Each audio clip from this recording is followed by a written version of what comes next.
Today's Locked On Bucks is brought to you by FanDuel. Make every moment more as the playoffs have wound down. Sports stop sporting like we want them to. But this summer, FanDuel is hooking up all customers with a boost or a bonus daily. That's right, something for everyone every day, all summer long. Visit FanDuel.com to get started. On today's show, we recap the second game in Summer League.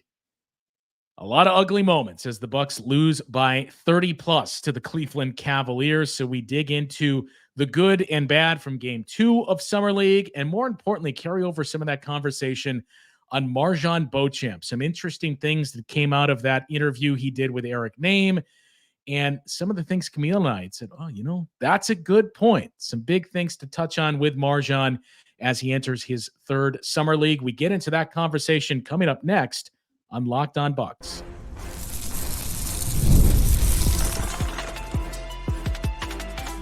You are Locked On Bucks, your daily Milwaukee Bucks podcast, part of the Locked On Podcast Network, your team every day. Welcome into Locked On Bucks. I'm Justin Garcia, joined by Camille Davis. We thank you, as always, for making Locked On your first listen every day. Free and available wherever you get your podcasts, and you can find us on YouTube as well. It is all part of the Locked On Podcast Network, your team every day. Camille, as we talked about Summer League for the Bucks, and game number 2 came back-to-back games for this team, so you had the excitement of, hey, Summer League is back, and I think very early into that second game, well, I'm ready to take a pause from Summer League. The final score, Bucks lose 112-81 against the Cavaliers, who played just as poorly as we saw the Bucks play in their Summer League opener. So they were looking to redeem themselves, and boy, did they ever in this one. All 5 of their starters scored in double figures for the Bucks. Again, I think the 2 positive takeaways from a 31-point loss were 2 names that we talked about a little bit just the other day. MarJon Beauchamp, who once again led the Bucks in scoring with 19 points, and Chris Livingston, who had 17 points, 7 rebounds, very similar stat lines, at least in terms of the rebounding, is what he posted in game number 1. So I'm going to punt this one to you. Where do you want to begin with game number 2 of Summer League? Oof, where do you begin in a game like that where you just see a team get beat down from beginning to end? No, I think that's actually the perfect place to start, which is, again, a reminder. It's Summer League, y'all. Like, don't get too high from one game. Don't get too low from another. Just focus on what you're seeing from guys doing on the court. If there's flashes, whether for good or for bad, and then go from there. So I think your boy Chris Livingston deserves some love to start out here because, again, it was a game where you saw MarJon taking on, I have to say, the heaviest offensive load, but Chris Livingston was the guy who, it seems like third quarters in the Bucks are just summer Bucks have just been a thing, because you saw Chris Livingston in the third quarter against the Cavaliers come to life a bit as well, just kind of steady scoring. And the Bucks went really small in this particular game with their starting lineup not having a traditional center in it, and Chris Livingston just really trying to guard up, which bit them in the butt quite a few different ways. But seeing if Chris can guard up and just seeing his ability to do that was, I think, really interesting. Now, I wouldn't put him on, bigs in the NBA, but just, again, Summer League, let's see what you can do if this is a possibility for us to do. And I think that what we saw from Chris Livingston today in the second game was encouraging, I would say. Yeah, efficient from the floor, went 6 of 11, 3 of 5 on threes. You obviously don't expect that or anticipate that in every game, but he's another one of those guys where we talked about just show me some signs, especially given some of those comments that we heard, about a week ago, getting ready for the season, when the Bucks were talking about their roster construction more than a week ago, when Tyler Smith and AJ Johnson were introduced. And we heard from Doc Rivers and John Horst, a couple of the young guys.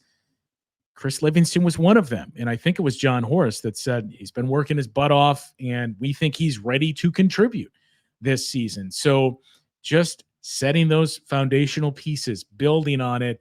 And again, I don't care if we don't notice that Chris Livingston is on the floor, because that to me is a good thing. As we talked about on the show the other day or yesterday, of look, as long as your assignment's sure, you're probably not going to notice him because nobody's blowing by him. Maybe he's not putting out any highlight reel defensive plays or offensive plays. But if you just do your job, that should be good enough with the makeup of this team, assuming it's staying as is with those key vets like obviously Giannis and Dame and Chris Middleton and Brooke Lopez.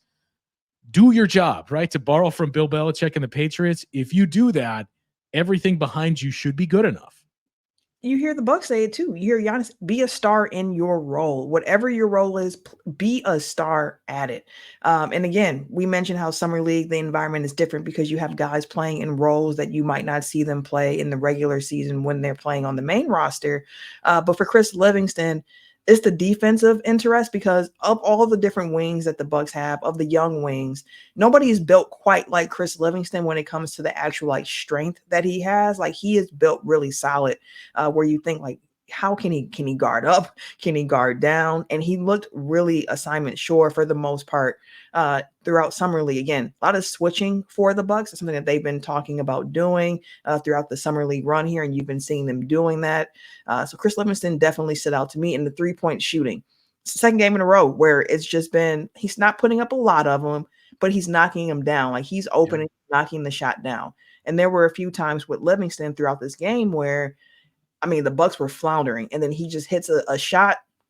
Again, they lost by like 30 points. So it's not as if at any point it like helped the Bucks get back into the game, but he was adding offense at a time where they really needed some, especially with MarJon Beauchamp. Like I mentioned, he had the green light. The offense is running through you, and as it should, with him being like the vet, quote unquote, coming back on this particular squad. But just seeing Chris Livingston be consistent was really cool, especially after like a Ryan Rollins, somebody who isn't necessarily even looking at. He's been a two-way guy for the Bucks, but he shined in the first game, didn't have as good of a second game. So like those Chris Livingston minutes of him just looking solid mean a lot.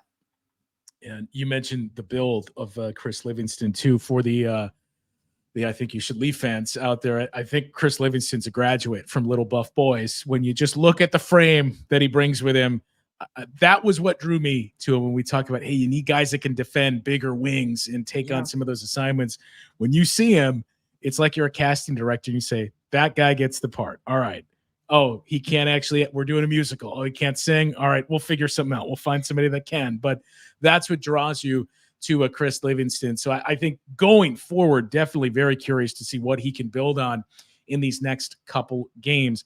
Similar story from MarJon Beauchamp. I know we talked about him quite a bit during our post-gamer of game one of Summer League, but we didn't get really into the weeds with some of those pieces from the story that Eric Nehm had on The Athletic vis-a-vis MarJon, his previous 2 years, and some of the expectations and what the Bucks vocalized to him they are looking for from him in this Summer League campaign. So we'll get into the MarJon Beauchamp chatter next on Locked On Bucks. Well, I love sports so much that I never want them to stop. You probably feel the same way that I do, and now we've kind of hit that point on the calendar.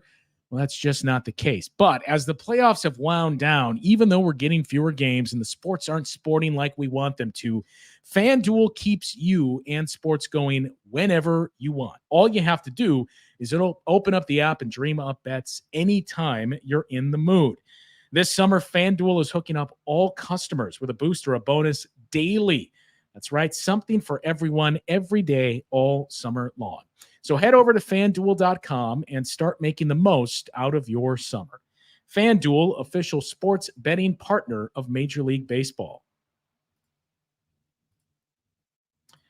And for those of you that are watching Fox Sports or ESPN on your TV all day but have to turn down the volume every so often because of all the shouting, well, it just means it's time to make the switch to Locked On Sports today. It is a free 24/7 sports streaming channel programmed for you every day, bringing you the biggest stories without all of the screaming. Locked On Sports Today brings you can't-miss analysis, opinions, and news, and it streams 24/7 on YouTube or the free Amazon Fire TV channels app, part of the Locked On Podcast Network, your team every day. We spent quite a bit of time after Summer League Game 1 talking about MarJon Beauchamp, Camille, but it was mostly kept it to what we saw in that game. So I wanted to get a little bit more off into expectations and everything else. And it pairs up with the interview that he had with Eric Nehm of The Athletic just as a Summer League was starting for the Bucks, and going over some things as simple as expectations, what he was told coming into this. And as we mentioned after game 1 of, you need to look like you're the best player on the floor. It may not have been worded that way, but that's essentially what MarJon had said was the message relayed to him as well from Doc Rivers and John Horst. But I'm going to start with this. Mm-hmm. He basically started the story when talking about Summer League, and we'll get into this being his third, but saying, Doc Rivers said, I want you to play in 2 games. After that, whatever happens, happens. It's kind of up to you. And that's something that I wondered as well. Like, if he shows out in a game or 2, like, do they pull him after that? Like, what is the mandate going to be for MarJon? And hearing that Doc was like, I just need 2. And then after that, like, we'll see what it is. But one other thing that article pointed out that kind of shocked me, like, okay, like the hearing how many games they're expecting to play, I'm like, that's really interesting. But also just pointing out the fact that MarJon has had 3 new coaches in 12 months. Yeah. And I was just like, that is a lot of transition to try to get underneath you when you're a young guy. Like, not having that stability is hard for vets in itself. But when you're a younger guy in the league and you're learning how to play ball and you're trying to figure out what your role is, how you're going to be used, and then you have to go through 3 coaches in 12 months, like, that can be overwhelming and a lot to go through. So for MarJon, seeing him and getting on the court and agreeing, like, yeah, okay, I know I'm going into my 3rd year. There's only 8 guys from my class from the first round who are also in this position. So I'm going to try to make the most of it. And him just attacking it and going out there and being like, I want it. So I'm going to show that I want this and I'm going to try. I applaud him for that. 8 guys in his draft class that you just pointed out who are playing in their 3rd Summer League, only 8. One of them is his teammates in Ty Washington. Yeah. But so going back to the 2 games thing, that was interesting because there's a couple of ways to look at it. You can look at it as Doc Rivers told him that, as in, we just need to see 2 games of game footage and whatnot. And if you want to play more, or you feel like you have some things to build on yourself, then playing more, by all means. You could also look at it the other way of, I need 2 games. If you need more than 2 games to show me this, then I think we may not necessarily have a problem, but like, I need you to show me this in 2 games. So it's up to you, as in, be solid in those 2 games. Because if this stretches out, then those questions start to pop up. You mentioned the coaching piece, and that is big. You cannot discount that. 3 separate coaches, 2 of them, I know the knocks are already out there. They don't play young guys, right? There's a lot of coaches, I hate to break it to you, that are in that category of, well, they don't really lean on young guys. One of them especially, Mike Budenholzer. He was a rookie, and I know there was Dante DiVincenzo. Show me the other rookies that have really played under Bud and under a lot of coaches like Bud, coaching a team, in the case of MarJon, coming off of a championship, but competing for championships. So that's obviously a big piece of it. Then you go into the coaching change with Adrian Griffin, where I think we talked about this before too. You kind of feel like, okay, the way that Griff is talking and what he wants to see defensively from his team, I would assume this is a big opportunity for MarJon. You saw flashes of it. And flash is a word that we've used a lot here recently, but you saw flashes of it. Nothing really consistent. Then you had the coaching change. The other piece is he's gone through 3 coaches in 12 months and dealt with a lot of injuries now all of a sudden. Now, not major injuries, so that's the good piece. Is I know there's that, portion of Bucks fans that'll, Chris Middleton's this and that and injury prone. It's nothing serious like that, but even stuff as small as it is, the shoulder issue and other things that he dealt with last season, it's the worst possible time for that to come up. When, again, Doc Rivers pointed out several times last season, we don't have practice, right? We had 3 days from the time that I took over as head coach of the Bucks, 3 days where we could actually schedule practice. So my opportunity to see these young guys is in games. And MarJon was behind the 8 ball in that sense, just because he wasn't able to play in those games. I mean, we saw after the first game where he was coming up, he looked like he was hurt at the end of the Yeah. first game. We come to find out it was cramps. Luckily, it wasn't anything really serious, but as soon as I saw that too, I was just like, come on, like the injury like has to change for MarJon because to your point, he finished last season dealing with some things, which is also part of the reason why he wasn't able to get as familiar or Doc wasn't able to get as familiar with his game because when they were able to have practices and whatnot, he wasn't able to really go. So this is really important for him. And I do wonder, as you mentioned, I wonder if we see him after game two. I feel like with the outcomes that we've had, that we might see some more MarJon and just kind of like, I just kind of want to get back out there because again, he was the main offensive go-to for the Bucks throughout the first two games. You saw it again in game two against the Cavs. He was 6 of 16 from the field, the three ball, he's 3 of 8. So like, there were flashes of good for sure. You also saw some of the questionable decision making, which is something that Doc has emphasized of like, this is what the summer is really about for you. We want to see the decision making be better. Pass, shoot, do something, but do it quick and make it the right decision. So him being able to kind of practice the decision making is a big piece of it. And again, I saw some times in the game against the Cavs where but it was just like, was this really the best shot to take in this moment, or was this the right decision to make? So that's something I think he still has to work on. And if Summer League doesn't propel him ahead, it's just going to make training camp when those doors open, assuming he's on the roster and everything is how it is now. There are going to be a lot of bodies to be competing with for him and in that playing time. And you would hope that Summer League gives him a boost heading into that situation. But right now it's been kind of a mixed bag of, again, the first game, that third quarter where he like the best player on the floor. It's like, if we can get that consistently, you feel really good about it. But it's been up and down a bit, but I love the fact that on defense, he has been really trying to go out there. He had a possession against the Cavs where he caused the 8-second violation against Imani Bates backcourt, where it's like, I love those flashes, but you also see the decision-making has to improve for him. Yeah, and it's not you mentioned it. I was going to point out, but you added that second piece too. It's not just improve your decision making, as Doc said, quick, right? We need you to either when you get it, take the shot, pass it, dribble, and attack the basket. Because we've seen maybe not so much indecision, but just hesitation a lot from MarJon, and you can get away with it a lot of times in the minutes where we've seen him primarily play the last 2 years, especially.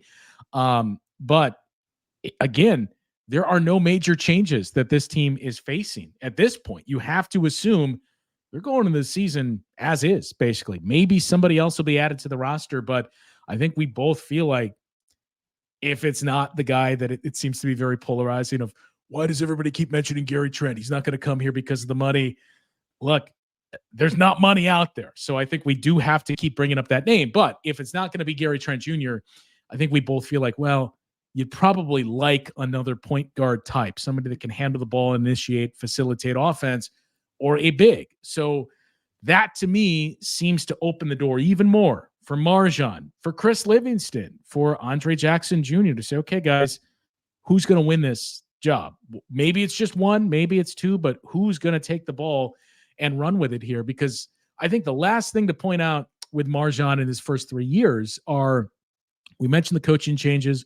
We mentioned being dinged up and some of the injuries, but the positional depth chart too. When you think about some of the guys that have been placed in front of him with where he's situated, Pat Connaughton, another polarizing name, but Pat Connaughton is higher than MarJon Beauchamp on the depth chart. And look, the first 2 years of MarJon Beauchamp's career, you could see why with the way that Pat Connaughton was playing. You have Chris Middleton, who essentially plays that same spot. You've had other guys come and go. I mean, you traded 5 second-rounders for Jay Crowder. So I think that was another piece of it, is he's not a 2-guard. He's not really a 3. He's kind of a tweener. He is certainly not a point guard. And that was what kind of cracked the door open for Andre Jackson Jr. was obviously the defensive intensity that he brings, but he could also handle the ball and bring it up. So MarJon is just kind of lumped into whatever Pat and Chris and most of the guys that we've had on this team play, you play that too. And I think that was the other challenge for him. Yeah, it absolutely was. And to the point of the ball handling and bringing the ball up, we did see a little bit of MarJon bringing the ball up throughout Summer League as well, where he's initiating the offense, which was a piece of this particular Summer League team where I was like, I'm going to be curious to see who's initiating the offense on this team. We saw Ty get the start in this particular game, but you did still see Andre Jackson Jr. initiating. You saw AJ Johnson initiating. You saw MarJon every so often initiating. And that's not something for MarJon where I'm thinking like, oh yeah, for MarJon's role. That's not a piece of it I've thought about, although he can be slotted in as a guard. So seeing him just get the opportunity to do that as well was interesting to me, and just seeing how he dealt with that pressure of like, okay, I'm bringing the ball up. I'm going to initiate. Can I make the right decision here to start the offense off for the team? Not a whole lot else to get into from a game where you trailed by 35 at the half and ended up losing by 31. But there were some more odds and ends to catch you up on in terms of news that came out over the weekend for the Bucks. We know who they're in the group with now in the Emirates Cup, no longer the in-season tournament. And we think a former member of the Bucks moving on, potentially overseas. We'll get into that conversation coming up after the break here on Locked On Bucks. Passion, drive, and patience. That is the formula for winning championships. And that is also what keeps your ride or die alive. eBay Motors has everything you need to maintain your vehicle and level it up to peak performance. Superchargers, roof racks, exhaust kits, LED headlights, and more. Whether you're into speed, power, or style, eBay Motors has you covered. With over 122 million parts for your number one ride or die, you'll always find exactly what you're looking for. And with eBay's Guaranteed Fit, your part is guaranteed to fit your ride every time or your money back. Because with eBay Motors, you're burning rubber, not cash.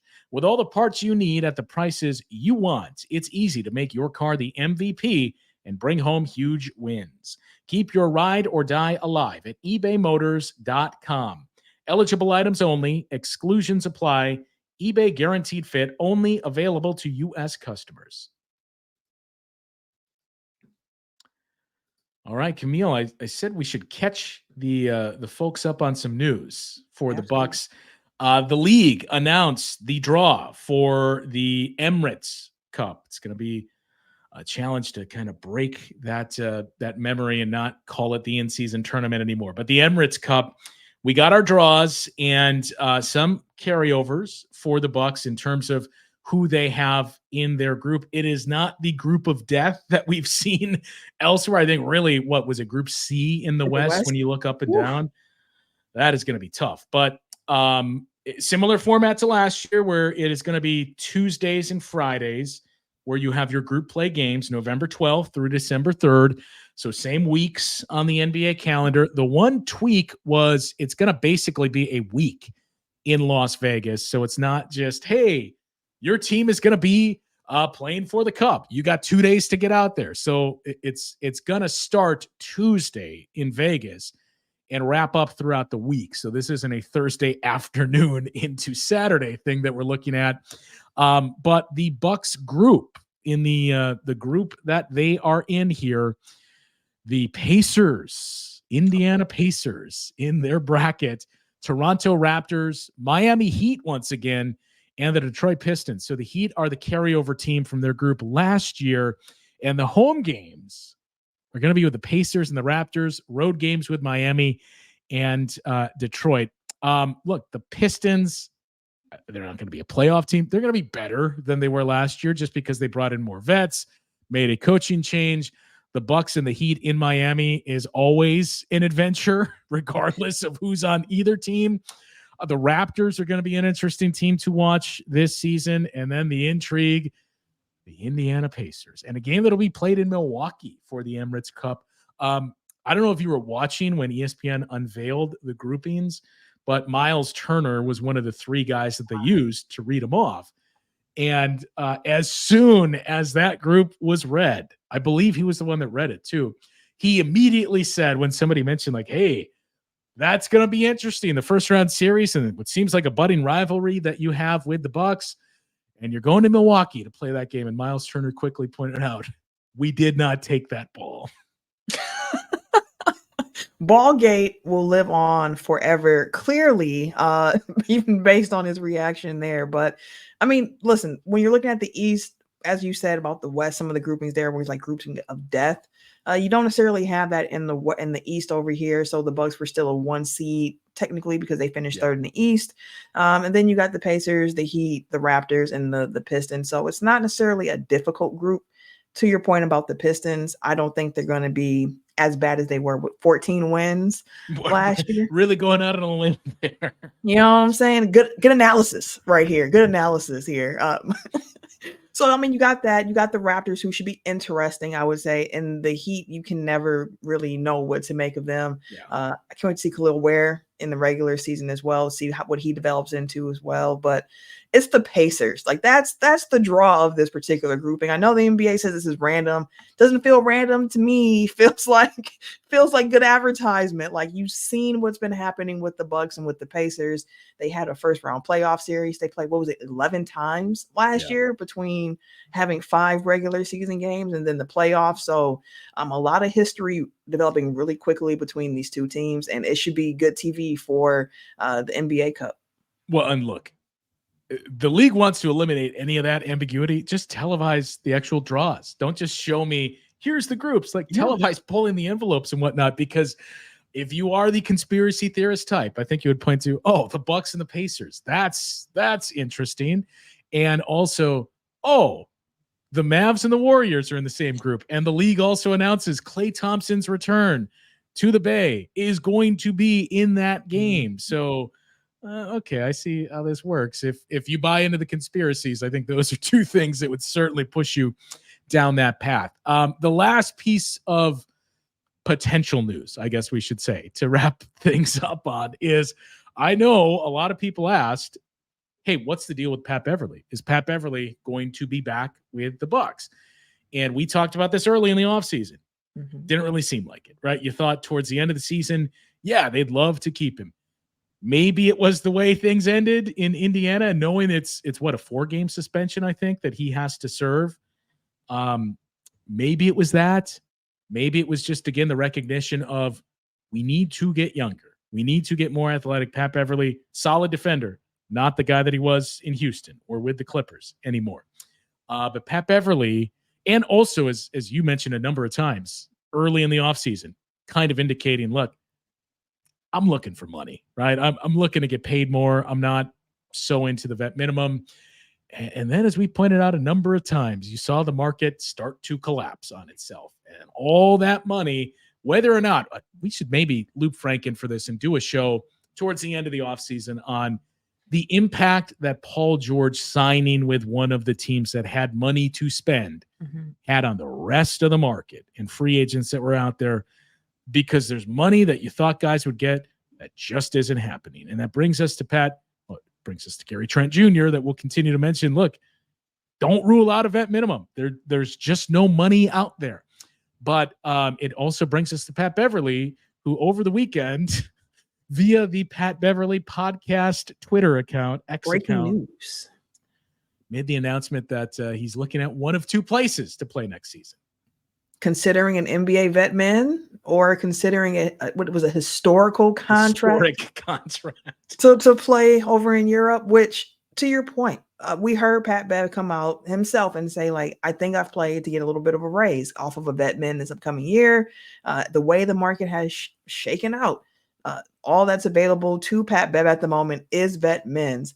So it's a decision for him. Do I want to continue to play in the NBA, or do I want to go and chase that paper and get a contract that is apparently going to be just something that we haven't seen before? And I am somebody who is always very pro, go get your money, because an athlete's career is only so long. Your earning potential is only as long. In regards to playing on court, it's only as long as your body can hold up. Of course, you can have the sponsorships, the off-court things, but when it comes to playing in the game that you love, your time is going to be short doing that. So try to maximize it as much as possible. So Pat Bev, if he takes that contract overseas, I get it for sure. And also, that just takes off one of those vet men that could have gone, could go to Philly, could go to Miami, could go to any other team in the East as well, where while he might not be who he was in Houston and who he was and with the Clippers, he can still be a useful guy in small minutes, as we saw with the Bucks. So, like, if we don't deal with that irritation at all, especially a year after he played with guys, I know he's going to talk even more if he played against the Bucks after spending some time with them. I think that's cool as well. But more so than anything, I just hope for Pat Bev that he can go ahead and get that check. Be happy with whatever comes next in this next stage for his career. Tyus Jones is still out there. And that's another one of those guys that at this point, Tyus Jones and Gary Trent Jr. are the two guys you would look at and say, man, market really did a number on you guys with Paul George taking money from one of those teams that had the money to spend. But I would assume he's certainly going to be the primary target for even teams with a vet minimum, for the same reason that we pointed out of the Bucks kicking the tires on Gary Trent Jr. of, and I know it's not what you anticipated you would get, but you can rebuild your value here. You can compete, and maybe even we can pay you more next season. He's, I would assume, going to sign first, and then it would be Pat Beverly. But very curious to see, and I would assume, knowing Pat Beverly the way that we do know him, if he does take that historic contract overseas, I wouldn't rule out finding out who that team was that he was weighing the options of taking a vet minimum from before signing that. So I think that's going to be the very intriguing thing of who are the teams out there that we know could use a backup point guard, a veteran point guard to help them out, and who are the teams that are willing to or only have a vet minimum to kick in for that. So we may know in the next day or so where Pat Beverly is going to be playing this next season, this upcoming season, whether that's the NBA or overseas. We have a couple other topics to get to throughout the week here. I mentioned one of them. We're not quite sure how to frame it yet, but basically, under the watch of John Horst, what are the moves that stand out the most of, man, I wish we could have that back? We've started to compile some that make the most sense to us, so we're going to devote an episode to that a little bit later in the week. We mentioned again the mailbag. Still time to get your mailbag questions in there. I think we may have Frank join us for that one as well.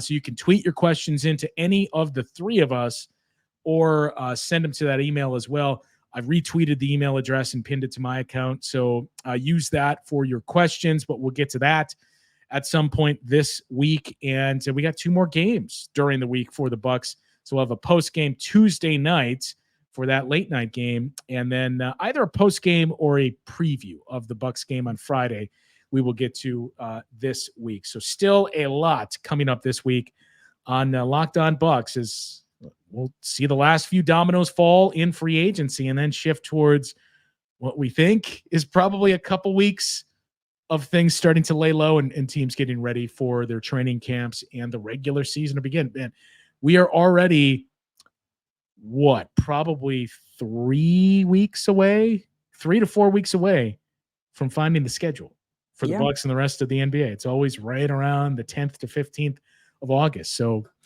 it's coming up sooner than you would think. For Camille, I'm Justin. We'll talk to you once again tomorrow on Locked On Bucks.